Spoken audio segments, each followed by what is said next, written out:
top story this morning at 7 is breaking news right now. Investigators are working to figure out what led to a homicide at a Southwest Atlanta apartment complex. Atlanta News First, Blake Devine is live at Grady Hospital for us, where that man is being treated. One man, I should say. Blake, in total, how many people were shot?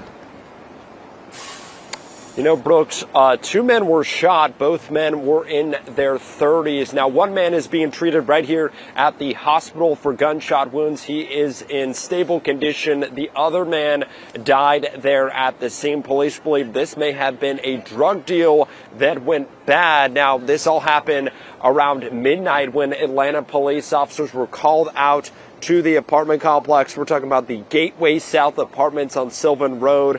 When they arrived on scene, they discovered those two men, both in the breezeway of the apartment complex, one already dead, while the other man taken here to Grady. We caught up with homicide detectives who say a narcotics transaction was underway before things took a turn for the worse, suggesting that more men may have been shot during this dispute.